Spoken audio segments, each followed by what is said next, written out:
Hey guys, Mary Mead. This is Anastasia on Fire, and I wanted to do a couple videos today on, a couple crafts that I kind of came up with for the Wolf Moon that's coming up, and,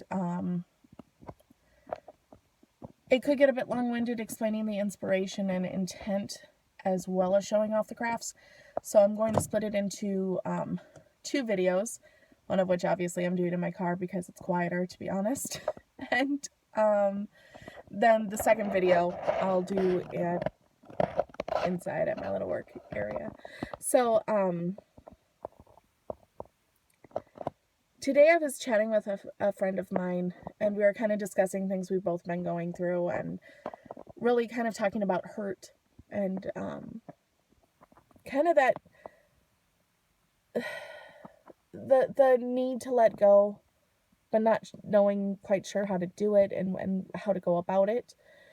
And I mean, if you've watched any of my videos lately, they're all about I need to embrace my dark as well as my light. I need to learn to let go of things. I need to really focus in on these inner workings and understand what it all means, what it all is to become one whole person. Because I tend to work, I have in the past tended to, I need to be better, I need to be better, I need to be better.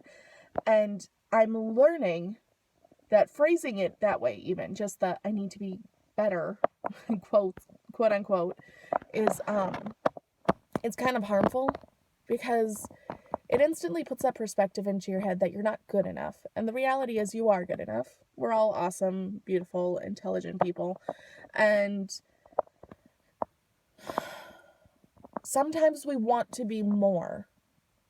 And that is where I get held up, because I'm finding it is time to push myself and become more, but I keep getting tripped up. And the thing is ultimately it's me doing the tripping up. So, so through chatting with my friend, it kind of was revealing that more and more to me, and kind of the same themes were revealing themselves. And suddenly I realized we'd stopped chatting, and almost as soon as the conversation was done, I got the Beatles song Blackbird stuck in my head, literally on loop, over and over and over. And I absolutely adore the song. I love the song. I always have. I have to admit, I never really listened. That's wrong phrasing. I'd never really focused that much on the lyrics. Like, I always loved them. I loved the imagery of a blackbird flying and taking your broken wings and healing and all of this stuff. But as the song was going through my head, it all of a sudden occurred to me, it never says heal. I know it's implied. I'm sure it's there. It probably just didn't flow well with the song. But it took on a completely different meaning once that hit me. And side note, I absolutely adore music. I think everyone does. I think it speaks to us in a very primal area that we might not normally really listen to that much. And it I love music because it's like a spell to me. That kind of makes me cringe. Just that phrasing. It sounds a little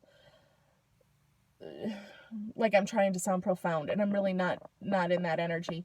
My reasoning for saying that is, people can write a song, and it means X, Y, and Z to them. That is what the song means. Then maybe they show it to their band, and they start to play the song, and maybe the other band members find a different meaning at the core. And then it gets released, and people start listening to it. I hear it, and I get this meaning, which is completely different from how it was meant, or even just slightly different from how it was meant. The point is, I give it a meaning that is all my own, and so on and so forth. I find there are those songs. Sorry, I keep hearing noises. I'm like, please tell me people aren't staring at me. I look like a weirdo.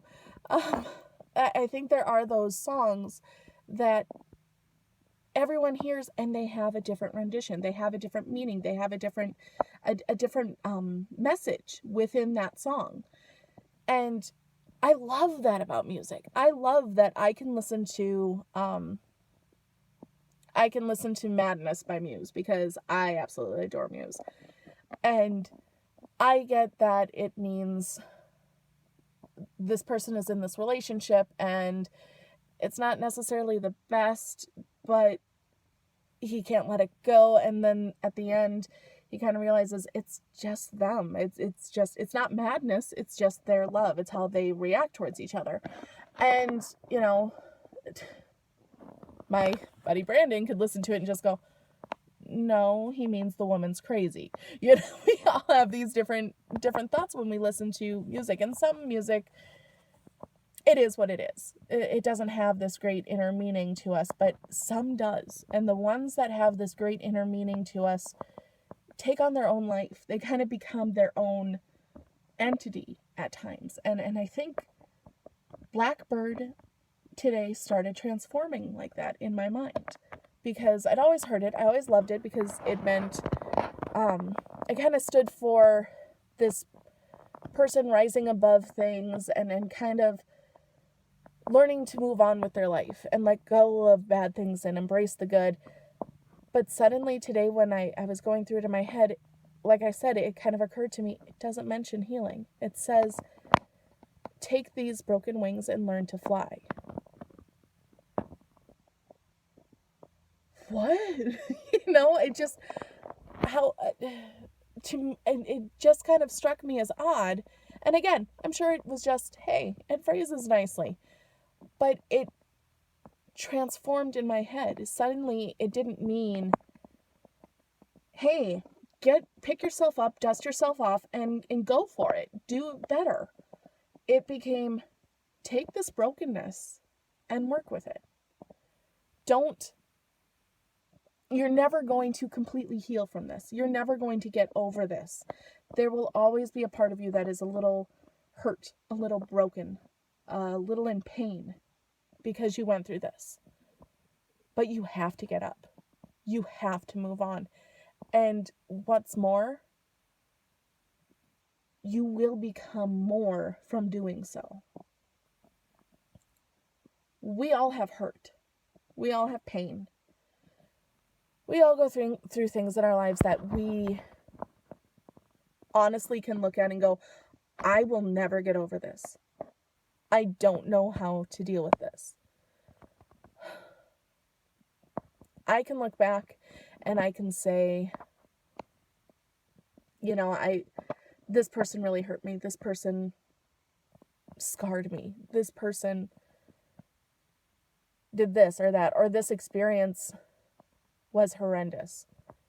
I have been hurt. I've been abused. I have been cheated on. I have been everything that has happened to me.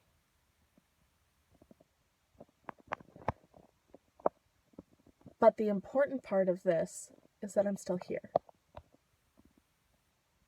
The important part of this is, although I never healed from all of this, I got up. I moved on. I did not forget, because I didn't want to. Because all of that hurt, all of that pain, all of that inertia, all of that negativity strengthened me. It forged me. It made me stronger. And yes, perhaps it also gave me some negative points as well, because, you know, there's always that question of protection versus, you know, guarding versus just pushing people out. There's always that beautiful other side of the sword, so to speak. But the point is, I can't repress hurt. I can't sit here and wallow in all these things that have happened to me or could possibly happen to me, because that's another fun little trip to take. Oh, if I do this, then this could happen. Well, yeah, it could. But even if it did, you're going to live. You'll be fine. Parts of you, I find it is true There are certain parts of my life that I look at and I go, part of me died that day. Part of me did not survive this. And it doesn't go away. It doesn't just get spirited off. It doesn't crumble into dust and just disintegrate. It's almost like at times you're carrying those dead pieces. Oh God, that's a morbid concept, Donna. Sorry. But it is. It's almost like you're carrying this dead load with you at times. And it's important to let the physical aspects of it go, even though it's all emotional, it's all baggage, it's all interior. It's important to let go of that which does not serve you, but the hurt and the pain and at times the anguish can all help, because it brings you to another level. It heightens your awareness. It draws you closer to other things. It strengthens your will and determination.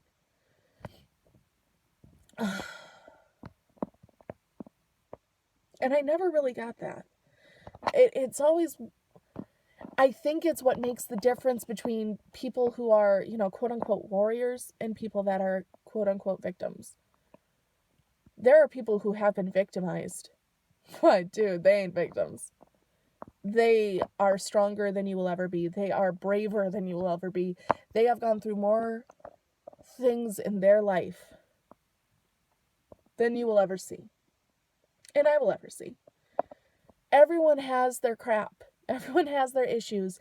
And we all deal with it. We all have had our heart broken. Many, many, many times. By many, many, many different people and many, many, many different situations. Our families have broken our hearts. Our loved ones, our husbands, our wives, our boyfriends, our girlfriends, our whatever. Our children. My daughter the other night said, "I don't love you anymore, Mom." I lost it. I was in tears. And I know she didn't mean it. But there are those times where, as a child, I've seen it happen with my other friends. I've never had to. But I have seen friends of mine have to step away from their family and say, "You know what, I'm done with you." Because it was what they needed to do. And it hurt. And it killed parts of them. But they came out of it stronger. And they came out of it more than they went into it. That is what the song is speaking about when I hear it. Take these broken wings and learn to fly. Take the situation that has crippled you and stand up and walk. A bird cannot fly with broken wings. And yet that's what it's asking it to do. Take these sunken eyes and learn to see.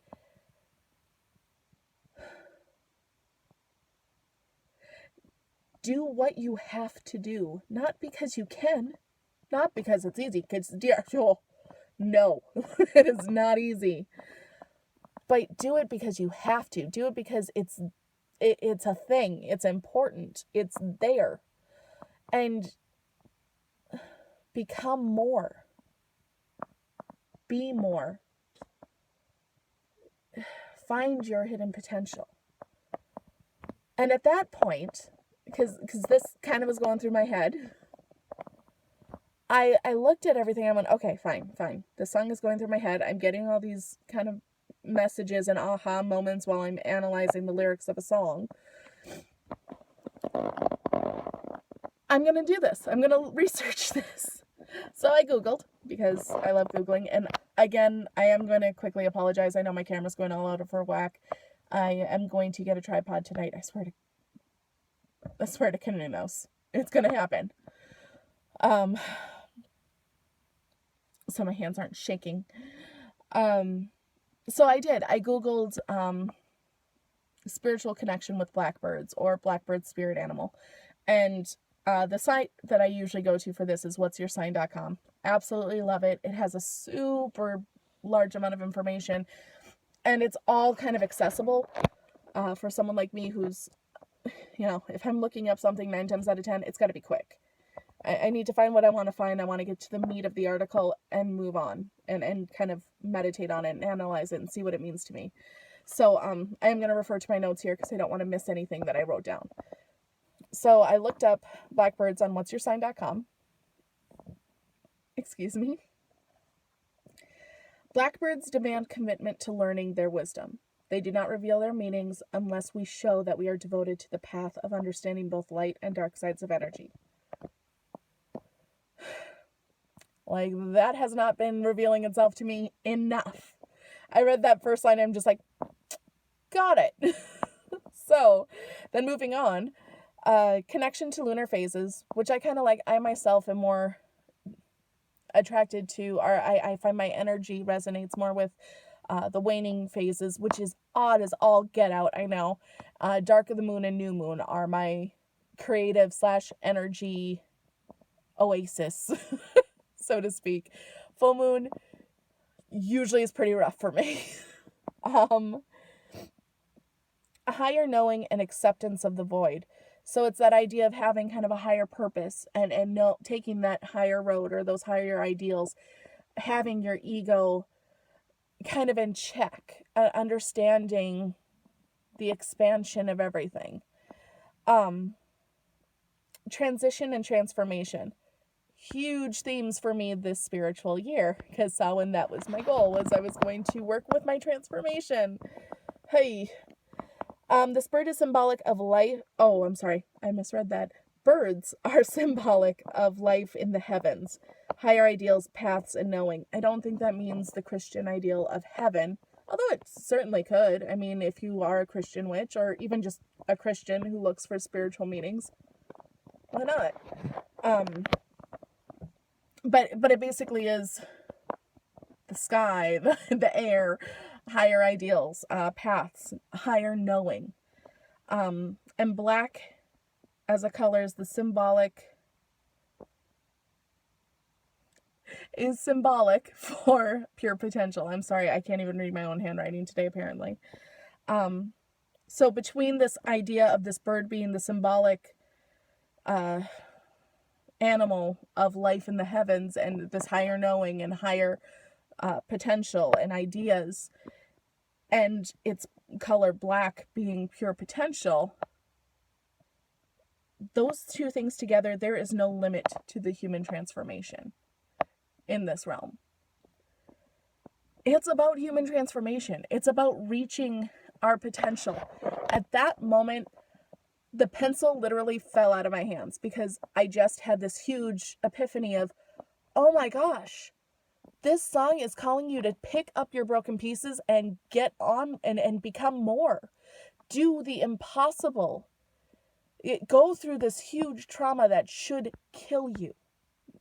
Go through something that blinds you, that cripples you, that breaks you. And do something as miraculous as flying. Reach your highest potential and do it now. At the end of the song especially, they repeat it 3 times, which for me, who loves the number 3, I immediately was like, oh, getting shivers writing this down. You were only waiting for this moment to arise. Or you were always, nope, only. You were only waiting for this moment to arise. You were only waiting for this moment to arise. You have just been waiting to show what you can do, to show your full potential, to be this, to be more. You've just waited for this opportunity, and it's here. Take it. And, sorry, getting taken away. The idea of human transformation within this just floored me. Blackbirds are also seen as divine oracles or messengers. They deal with mystery, magic, secrets, the unknown, and pure potential. They work with themes and the idea that through consistent unveiling of inner depths, positive and active utilization of these inner workings will lead you to your higher purpose. Through use of shadow work, you're going to get where you need to go, and you're going to reveal things that are even better and bigger than you could imagine. I did find on another website, I didn't write down the name because apparently I just blanked on it. It mentioned a few things like the iridescence of the wings show its magic to the unseen realms. And they also, although they are a bird of flight, they do also work well with Mother Nature. So, or Mother Earth, I should say. They remind us that although we are dealing with the magic of the unseen realms, we are grounded and able to achieve great things. And working with the unseen realms can mean so many things. You know, to some people it's the realm of the Fae, to others it's the realm of the ancestors or the underworld. Me, I almost immediately equated it with the ancestors or the underworld. Taking these lessons from the past, taking these messages from not only your past but your ancestors. I mean, if we want to get into Northern tradition and Norse belief and we want to start dealing with the web of weird, you're taking the weird from your ancestry, your family from ages and ages and ages ago. You own it. That is going to make you transform. Just, I'm trying to figure out how to phrase it because I'm starting to get a little amped, and when I get a little amped, I get carried away, so I apologize.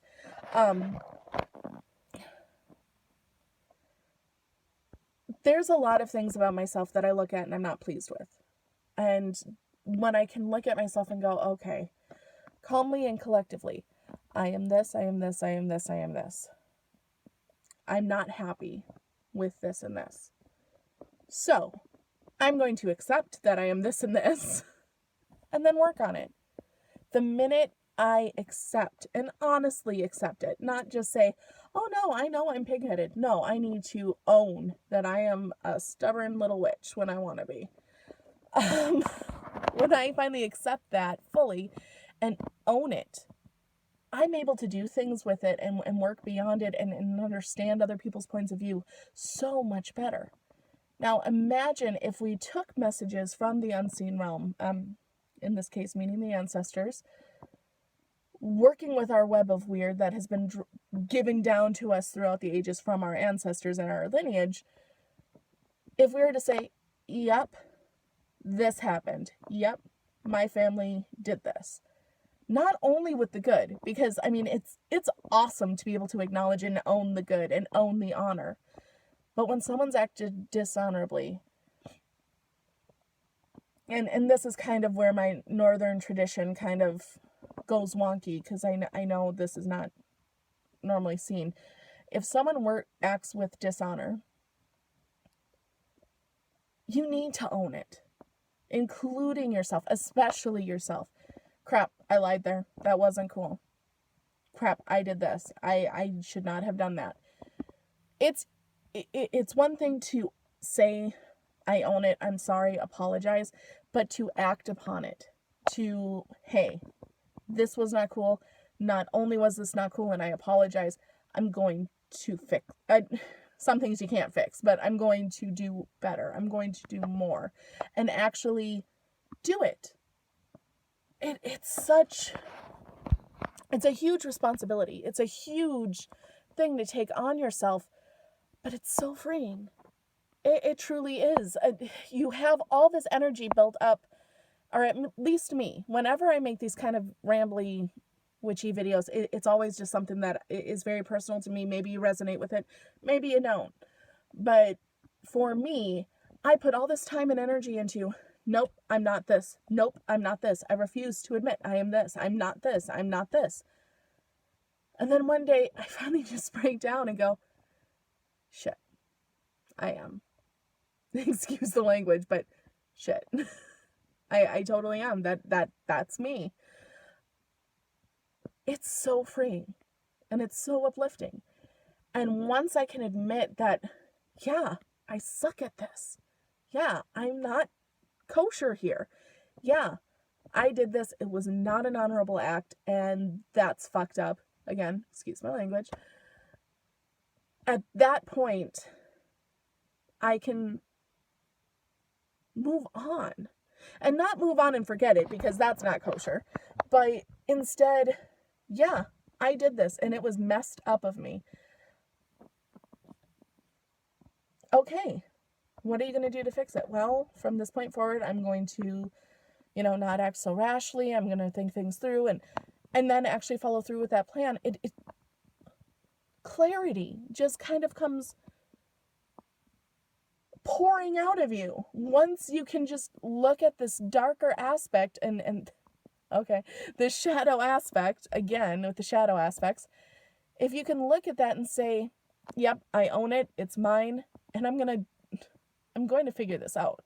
I'm going to work on this. If this is a negative thing, I'm going to turn it into a positive, or I'm going to learn to lessen the amount of negativity that comes from this. I'm going to be more. Not better, just more. That is what this energy is calling me to do. That is what this energy is representing. And it worked beautifully with what Brandon and I were talking about, because we were both talking about hurt and just letting go. And it's like, oh, I wish I could help you, dude. And I wish I could do this too, because I really am needing this in my own life. And that's kind of what the wolf moon is also calling us to do. It's calling us, it's very protective, and it is calling us to look at our situation and learn to let go of that which doesn't serve you anymore. And for me, my struggle is what is serving me and what isn't. Because if something makes me feel good, oh God, that sounds bad, but if I like something, if I enjoy something, I don't want it not to serve me. But I know there are things that I do that it's like, that's probably not the best thing for you to do, chick. But I keep doing it. And I need to be able to identify that, no, this is just something I enjoy doing, but it's probably not the best behavior and I need to let it go. And then there are the things that you have in your life that aren't good. And they're negative. And they hurt on so many levels. And you just can't let it go. Maybe you're scared that it's going to hurt more if you do. Maybe you're worried about it hurting other people. But I need to, and I'm sure others are probably in the same boat, I need to look at things and go, regardless of the pain, regardless of the hurt, if I don't let it go, I'm not going to be more. I'm going to be stuck in these same cycles that bring me down. My wings are going to keep getting broken. And I'm just going to sit here and let the car roll over me. So, I'm going to be working with Blackbird energy. And the song Blackbird, because I desperately want to work within the realm of the unknown to reach my highest potential. And I think the way that I'm going to do that is I'm going to make a candle, because it's all about guidance and lighting the way, and candles intrinsically mean that to me. And then I think I'll make an earthy witchy orb. If you follow me on Facebook, or have seen, I think it was part of my 30 Days of Magic, or maybe it was part of my Self-Love September. It was something I did a craft for. I know the one that I did for healing the earth with the Archangel Ariel, that was just on my Facebook. I didn't put that on YouTube. But anyway, it's like a witchy orb, or a witch's ball, or a witch's orb, however you look at it. But instead of it being the clear ornament that's filled with stuff, I take a wicker ball, or a grapevine ball. I think it's actually grapevine. And I'll make a sachet, or sachet.